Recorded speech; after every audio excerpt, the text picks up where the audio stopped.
What up gang, Malaysia, Indonesia, Singapura, Brunei. Assalamualaikum, it's your boy Kimi Skoverto.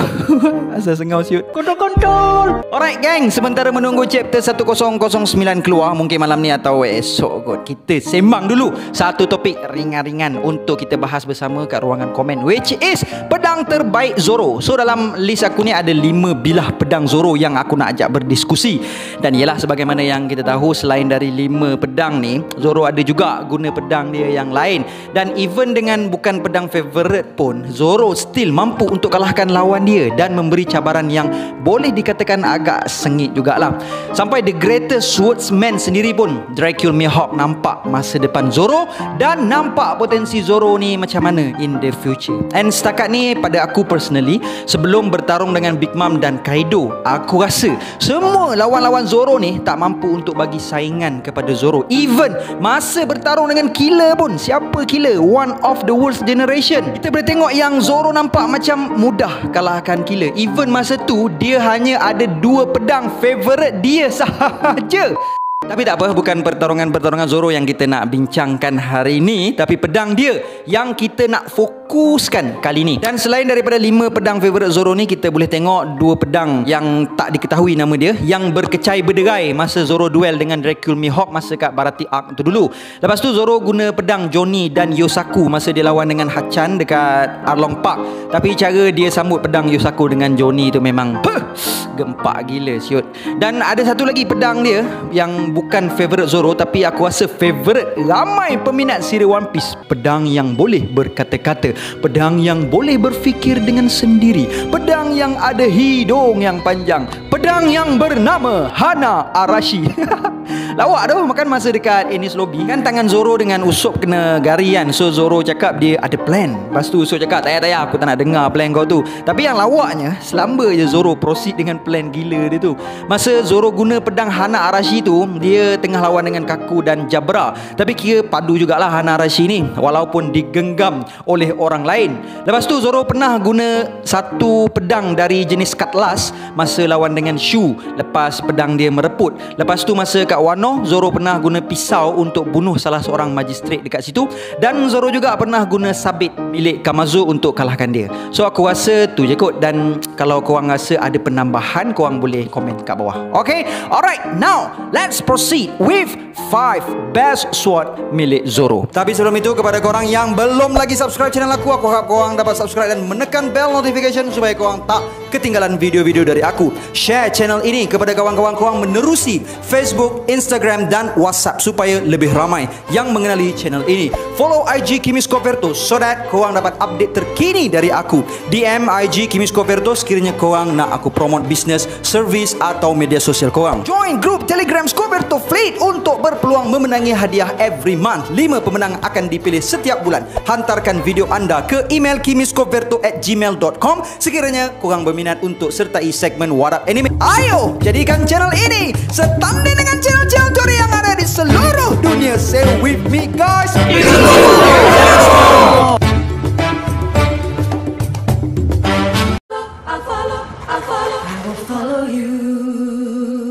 Follow you wherever you may go. There isn't an ocean too deep, a mountain so high. Alright, dalam list aku di tangga yang kelima adalah Sandai Kitetsu. Pedang ini adalah bagi menggantikan 2 pedang dia yang berderai berkecai lepas berduel dengan Mihawk semasa di Baratie Arc.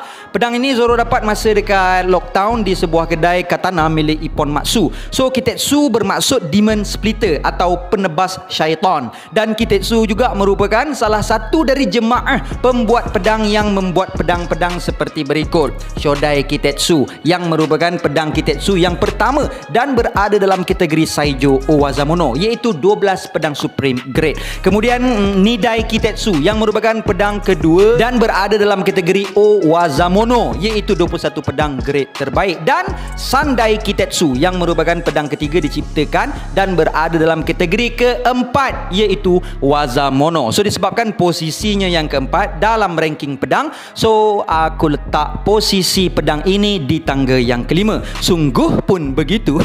Pedang ini sangatlah ditakuti kerana pedang ini dikatakan oleh Ippon Matsu sebagai sebilah pedang yang sama seperti pedang-pedang Kitetsu yang aku mention tadi, merupakan pedang sumpahan atau curse sword yang akan mengakibatkan kematian yang dahsyat kepada pemilik dia. Walaupun pedang ini berada dalam ranking yang keempat dalam kategori pedang, pedang ini tersangatlah tajam. Perkara ini kita dapat lihat semasa Zoro telah membaling pedang tersebut ke udara untuk test sama ada sumpahan pedang itu lebih hebat atau tuahnya.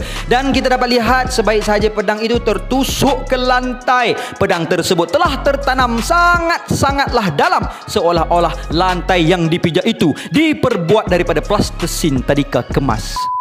Di tangga yang keempat, Yubashiri. Seperti Sandai Kitetsu, pedang ini juga diperolehi oleh Zoro setelah dua pedangnya berkecai setelah berduel dengan Mihawk. Pedang ini juga diperolehi Zoro dari kedai katana milik Ippon Matsu di Lockdown. Yubashiri berkedudukan ketiga dalam kategori pedang, iaitu Ryu Wazamono ataupun 50 Skillful Great Sword. Pedang tersebut merupakan pedang pusaka keluarga dan pedang terbaik dalam kedai di Lockdown. Ippon Matsu telah memberikan pedang tersebut kepada Zoro setelah menyaksikan aksi sarkas Zoro melempar pedang Sandai Kitetsu tanpa terpotong tangan dia. Zoro menggunakan pedang tersebut pertama kali semasa di Whiskey Peak dalam chapter 108 semasa dia bertarung dengan pasukan Barak Work dekat situ, dan terus menggunakan pedang tersebut di tangan kanan dia. Setelah berlayar dari Whiskey Peak, Little Garden, Drum Kingdom, Alabasta, Jaya, Skypia, Long Ring, Long Land, Water 7 dan Enies Lobby, Yubashiri akhirnya menemui ajal dia semasa Zoro bertarung dengan salah seorang Kapten Marine yang berpurdah yang bernama Shu yang memiliki keupayaan karat-karat Nomi. Walaupun Yubashiri telah gagal berfungsi sebagai sebilah pedang, Zoro masih lagi menyimpan pedang tersebut sehinggalah Zoro menjumpai tempat yang sesuai untuk menyemadikan pedang tersebut. Zoro telah memacak jenazah Yubashiri di tanah perkuburan Rumba Pirates di Thriller Bark dan memberi penghormatan terakhirnya kepada Yubashiri, the dead katana. Arwah baik orang dia. Kontol-kontol. Untuk pedang yang berada di tangga yang ketiga, kedua dan yang pertama ni agak susah sikit aku nak decide, sebab kalau based on kategori, ketiga-tiga pedang ni berada dalam kategori yang sama, which is Wazamono, iaitu 21 pedang grade terbaik yang menghuni posisi kedua dalam kategori pedang terulung. So kalau korang kurang setuju, korang boleh komen di ruangan komen kat bawah. Alright. Di tangga yang ketiga adalah Wado Ichimonji. Pedang ini telah diciptakan oleh Shimotsuki Kozaburo dan ketika beliau meninggalkan bumi Wano, beliau telah membawa pedang tersebut bersama-sama dia. Pedang tersebut telah disimpan dengan rapi di dalam sebuah store di dalam rumah Ishin Dojo tersebut kerana Koshiro tak perlu pun menggunakan pedang tersebut sebab dalam melatih anak-anak murid dia, dia hanya menggunakan pedang kayu kayan. Sehinggalah Zoro telah mencabar anak perempuan dia, Kuina, untuk bertarung dengan menggunakan pedang sebenar. Dan Kuina pun telah menggunakan pedang tersebut. Setelah kematian Kuina, pedang tersebut berada di bawah jagaan Koshiro sehinggalah Zoro telah meminta pedang Kuina, iaitu Wado Ichimonji tersebut, supaya dia dapat meneruskan kemampuan pedang tersebut menerusi latihan Kuina bersama pedang itu dan menjadi lebih kuat. Kemudian Koshiro pun memberikan pedang tersebut kepada Zoro supaya jiwa dan impian Kuina akan terus hidup. Wado Ichimonji tersangatlah kuat apabila ia mampu untuk melukakan tubuh besi atau tubuh pedang milik Mr. One dengan teknik Itoryu-nya Shishi Son Son. Namun setelah time skip, kita dapat melihat Zoro lebih memilih Shusui ketika dia menggunakan teknik Itoryu. Zoro lebih suka meletakkan Wado Ichimonji di mulut dia ketika dia menggunakan teknik Santoryu. Yalah, bayangkanlah kalau dia letak pedang Enma. Kalau dia letak pedang Enma kat mulut dia, tak ke hitam muka brother. Dalam chapter 955, Hitetsu mendedahkan bahawa disebabkan pedang Wado Ichimonji dan Enma ditempa dari tukang pedang yang sama, iaitu Shimotsuki Kozaburo, Zoro mampu untuk mengawal Enma. Di tangga yang kedua, Shusui. Shusui merupakan pedang Kokuto, maaf kalau bunyi dia agak mencarut, yang bermaksud pedang hitam yang dahulunya pernah dimiliki oleh seorang samurai legendaris negara Wano, iaitu Shimotsuki Ryuma. Shusui merupakan pedang yang digazetkan sebagai khazanah milik negara Wano. Setelah kematian Ryuma, pedang tersebut telah disemadikan bersama-sama Ryuma.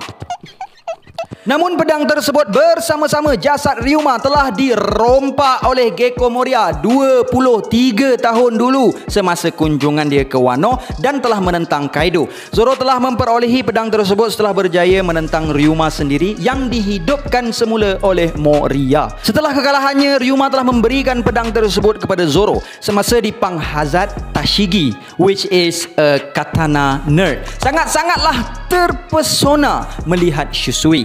Dan semasa di Dressrosa, Kinemon telah menyerang Zoro secara membabi buta setelah melihat Shusui berada di pinggang Zoro. Semasa di Wano Kuni, Shusui telah dicuri oleh Gyukimaru dan Gyukimaru telah mengembalikan Shusui kembali di perkuburan Ryuma. Shusui merupakan pedang yang menggantikan Yubashiri, dan supaya Shusui kekal berada di tanah kelahirannya, Kozuki Hyori telah menawarkan sebuah pedang baharu kepada Zoro sebagai ganti kepada Shusui, yang mana Zoro menerimanya.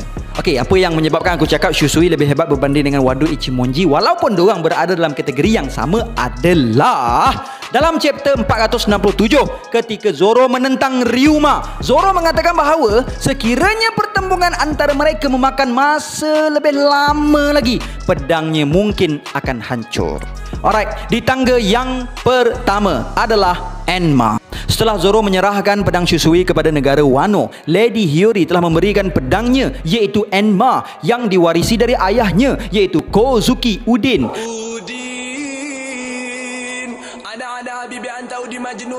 Macam yang aku cakap tadi, Enma ditempa oleh swordsmith yang sama dengan Wado Ichimonji iaitu Shimotsuki Kozaburo dan berada dalam kelas kedua dalam liga pedang terulung di dunia, iaitu satu tangga di bawah pedang Murakumogiri milik Whitebeard, Shodai Kitetsu yang belum diketahui lagi siapa pemilik dia, dan Yoru milik the legendary greatest swordsman in the world, Dracula Mihawk. Enma adalah pedang kembar kepada Ame no Habakiri yang mana kedua-duanya satu ketika dahulu dimiliki oleh Kozuki Udin.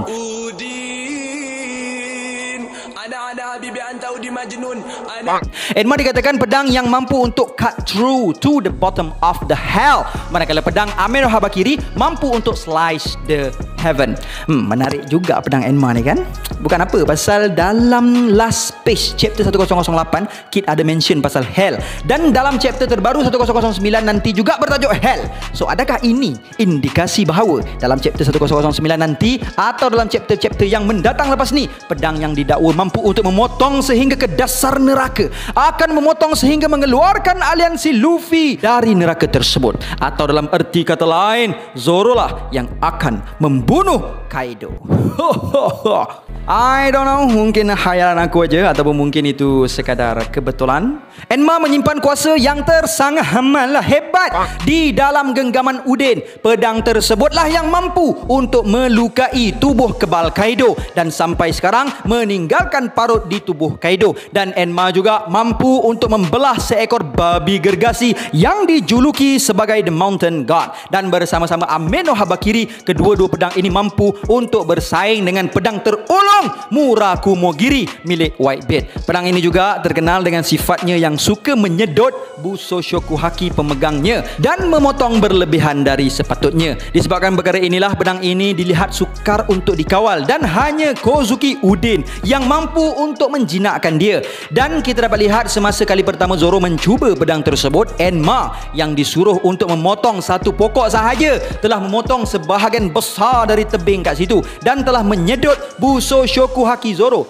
So kenapa aku cakap pedang Enma ni lebih hebat berbanding ke empat pedang Zoro yang lain adalah disebabkan satu, Zoro lebih mengutamakan Enma semasa dia menggunakan teknik Itoryu-nya, yang mana sebelum ini Zoro menggunakan Wado Ichimonji. Lepas dia dapat Shusui, dia gunakan Shisui untuk teknik tersebut. Dan lepas dia dah dapat Enma, dia guna Enma pula. Kedua adalah dalam chapter 1002 semasa Zoro menggunakan teknik Itoryu, serangan Flying Dragon ke atas Kaido. Even Big Mom dapat merasakan kekuatan pedang itu dan mengarahkan Kaido untuk mengelak. Ketiga, oleh disebabkan pedang tersebut suka untuk menyedot, Busoshoku Haki penggunanya, Saki Baki Haki Oden, masih tersimpan di dalam pedang tersebut. Sebagaimana yang kita boleh tengok dalam chapter 1002, Kaido mengatakan bahawa dia dapat merasakan aura Kozuki Uden terpancar keluar dari pedang tersebut. Yang keempat adalah pedang Enma ini mempunyai masa depan yang cerah untuk naik satu lagi anak tangga menjadi Saijo Owazamono, menjadikan Zoro salah seorang daripada pemegang pedang terhebat di dunia. Seterusnya dapat bersaing dengan Dracula Mihawk.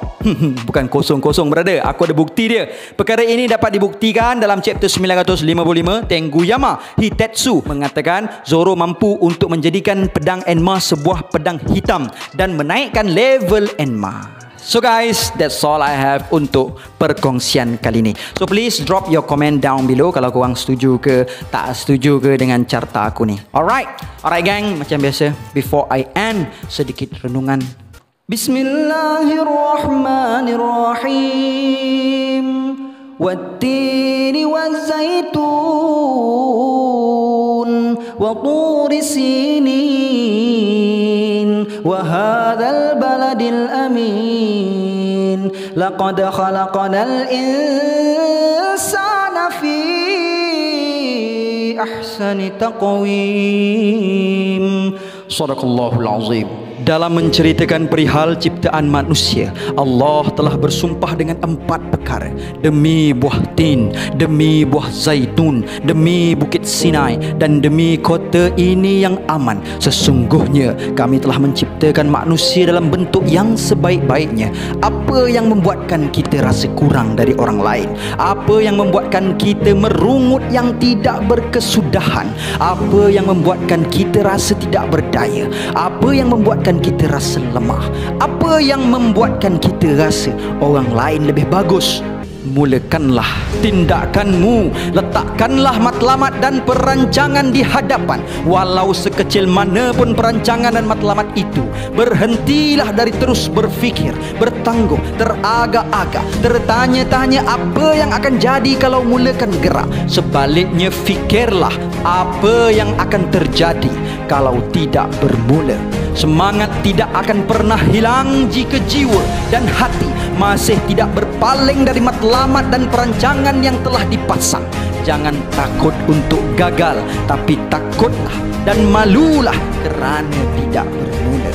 Kegagalan adalah bukti cubaan, dan cubaan adalah bukti kita mempunyai cita-cita, harapan, perancangan dan matlamat hidup.